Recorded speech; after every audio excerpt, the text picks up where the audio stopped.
अब बोल के मेहमान आज हमारे दरमियान मौजूद हैं। ज़ाहिर है आप जानते हैं कि रोज़ कोई ना कोई सेलिब्रिटी गेस्ट हमारे इस सेट पर तशरीफ़ लाते हैं और हम उनका तारुफ़ कराते हैं। आज की जो अहम शख्सियत हमारे साथ मौजूद हैं, ये पाकिस्तान की मारूफ़ अदाकारा भी हैं, मॉडल भी हैं और इसके साथ साथ 2020 से लेकर 2021 तक ये मिस पाकिस्तान भी रही हैं और बहुत सारे ड्रामों में बेहतरीन किरदार अदा करती हैं। और ख़ास तौर पर एक पाकिस्तान का अभी हाल ही में जो ड्रामा आया था कभी मैं कभी तुम में, उसमें नताशा का किरदार इन्होंने बखूबी निभाया और आज हमारे साइड पर मौजूद हैं। देखिए, एक किरदार वो होता है जो हम निभाते हुए किसी अदाकार या अदाकारा को देखते हैं। एक इंसान का पर्सनली कैरेक्टर होता है कि वो इंसान है क्या, वो बेसिकली अपनी असल ज़िंदगी में क्या है। यही मकसद होता है किसी इंटरव्यू का, या यही मकसद होता है हमारी ट्रांसमिशन में किसी मेहमान को बुलाने का। क्योंकि रमज़ान का महीना है, आज हम इनसे जानेंगे कि इनकी रमज़ान की रूटीन कैसी होती है, ये रमज़ान कैसे गुजारती हैं। हमारे साथ मौजूद हैं मोहतरमा अरीज चौधरी साहिबा। अस्सलाम वालेकुम। अस्सलाम वालेकुम। कैसी हैं आप? ठीक I'm है, good, आप आपको वेलकम कहते हैं अपनी इस ट्रांसमिशन में और आपने बड़ा मसरूफ़ वक्त में से अपना टाइम दिया हमें, इसके लिए हम शुक्रगुजार हैं। Thank you for having me as well. बड़ी खुशी होती है कि जब पाकिस्तान का नाम रोशन होता है, जब आप माशाल्लाह दुनिया भर में जाती हैं और पाकिस्तान का नाम रोशन करती हैं, तो यकीनन आपके वालिदैन भी आपके लिए दुआ करते होंगे और ढेरों पाकिस्तानी आपके लिए दुआ करते हैं। कैसा लगता है जब लोगों की अप्रिसिएशन मिलती है, लोग आपसे मिलते हैं, आपको दुआएं देते हैं, कैसी फीलिंग होती है?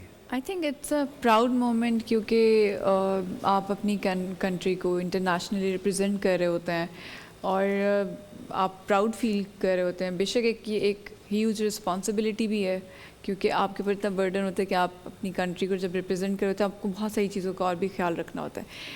तो कहीं पे थोड़ा सा बर्डन होता है, but overall it's a proud moment. अच्छा, देखिए, एक जैसे मैंने अभी इंट्रो में कहा कि एक तो होता है किरदार जो आप निभाती हैं, कभी उसमें बहन का रोल होता है या कभी माँ का रोल होता है या कभी, यानी किसी भी एक्टर के लिए, मैं सिर्फ आप ही की बात नहीं कर रहा, कोई भी एक्ट्रेस होती हैं वो कभी माँ का रोल अदा करती हैं या वो कभी बहन का रोल अदा करती हैं या कभी वाइफ का रोल अदा करती हैं। तो एक तो करैक्टर होता है जो आपने निभाना होता है, उसमें पॉजिटिव करैक्टर भी होता है, नेगेटिव करैक्टर भी होता है। यहाँ पर हमारा आपसे बात करने का मकसद है कि वो अरीज चौधरी जो अपने घर में होती हैं, वो अरीज चौधरी जो रमज़ान अपने घर में किस तरह से गुजारती हैं, उनका रूटीन क्या होता है रमज़ान के अंदर? मेरा रूटीन थोड़ा इस तरह का होता है कि हम लेट तक जागते हैं, क्योंकि ख़ास तौर पे सहरी के लिए नहीं उठ रहे होते। वैसे ही नॉर्मल रूटीन में भी हम इस टाइम तक जाग रहे होते हैं और फिर अब नमाज वगैरह पढ़ के सहरी करके सो जाना, फिर उठना लेट थोड़ा सा, ज़ोहर के टाइम उठ के आपने नमाज़ पढ़ी, फिर आप अपनी फैमिली के साथ बैठ जाते हो। लेकिन मोस्टली मेरा टाइम अपनी फैमिली के साथ गुजरा होता है। अच्छा। और ज़्यादा मेरी कोशिश होती है कि इफ़्तार भी मैं अपनी फैमिली के साथ ही करूँ।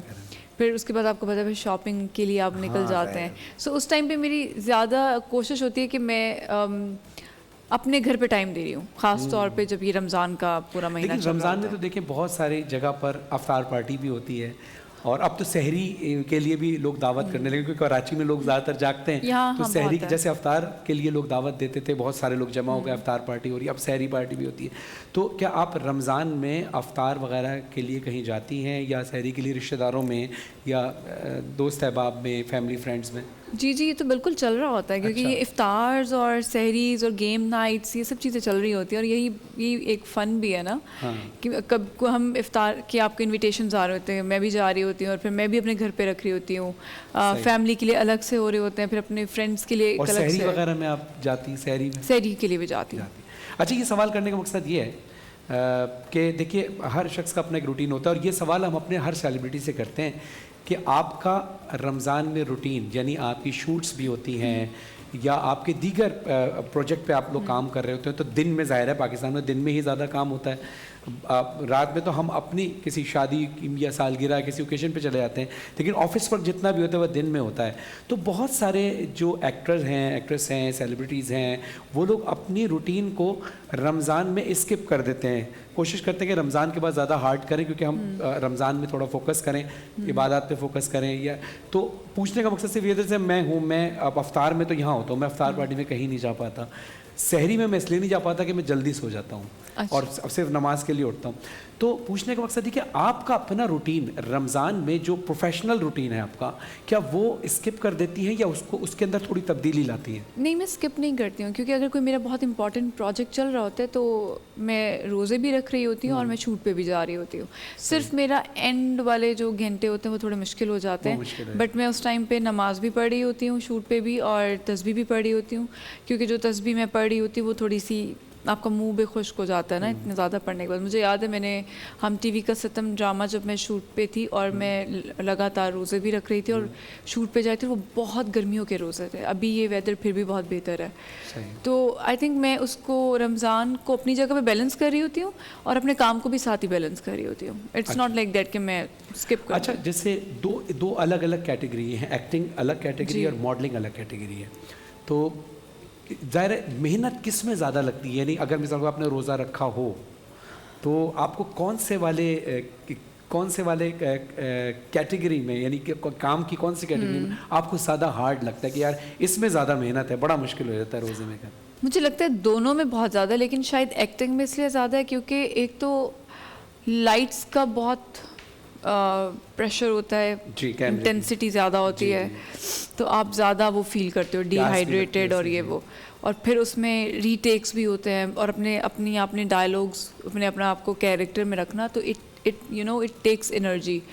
और जहाँ तक मॉडलिंग की बात है तो उसमें ये होता है कि आप बार बार कपड़े चेंज कर रहे हो, आ रहे हो जा रहे हो, बाल सेट हो रहे, कपड़े चेंज कर रहे हो, तो I think acting is more energy taking, और उसके बाद मॉडलिंग वाला, पर दोनों में लगती है एनर्जी। अच्छा, दोनों में चाहती अभी तो है। माशाल्लाह आपका अभी सफ़र शुरू हुआ है, अभी काफ़ी आगे आपने इंशाल्लाह जाना है।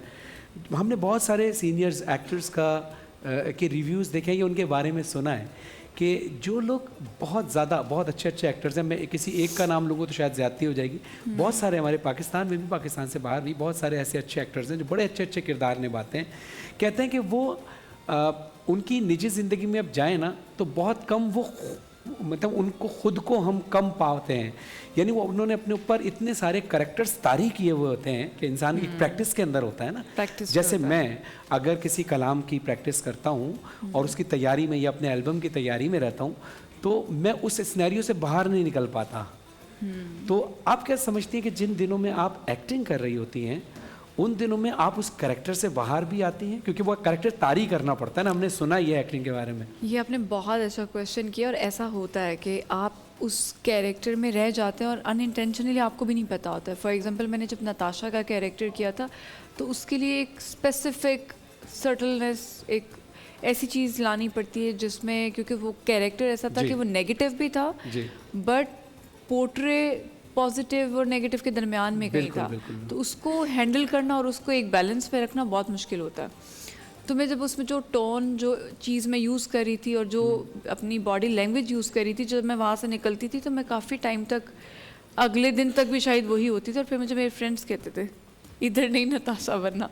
अच्छा, ये भी होता है कि हमने सुना अक्सर कि एक ही वक्त में जो एक्टर या एक्ट्रेस होती है वो बहुत सारे कैरेक्टर निभा रहे होते हैं, कभी पॉजिटिव और कभी नेगेटिव, तो एक ही दिन में 2-2 शूट्स होती हैं, तो आप इसमें कितनी मुश्किल होती होगी? ये मैंने किया हुआ है। Last year it was like oh my God, I was doing 3-4 projects at a same time, और वो सब एक दूसरे से बहुत डिफरेंट थे। एक मेरा कैरेक्टर टोटली नेगेटिव और एक मेरा ये कैरेक्टर कभी मैं कभी तुम वाला जो बिल्कुल कॉम्प्लिकेटेड और मिक्सचर था, जिसमें आप हो negative but you can not show, और फिर एक बिल्कुल जिसमें मैं कॉमेडी टाइप था जिसमें मैंने बच्चों वाली आवाज़ निकाली थी और वो बनी हुई थी, उसकी टोन ही बिल्कुल डिफरेंट थी। क्या बात। तो होता ये था कि जब मैं जाती थी तो I take like an hour और मे बी 2 hours to get into my character, और फिर कुछ 1-2 दिन का मैं गैप ज़रूर रख लेती थी शूट का। देखिए बहुत अच्छा लगा। अच्छा, ये भी होता है कि पॉजिटिव कैरेक्टर में तो लोग आपको बहुत सारी अप्रिशिएट करते हैं, दुआएं देते हैं। अच्छा, लोग ये नहीं देखते जो नेगेटिव कैरेक्टर होता है वो कैरेक्टर होता है, वो इंसान असली वो नहीं होता, तो हाँ, इसमें भी बड़ा सामना करना पड़ता है। ये बिल्कुल हमें बताने की ज़रूरत है, क्योंकि मुझे मेरे DMs में इतने मैसेजेस आ रहे होते हैं। अच्छा,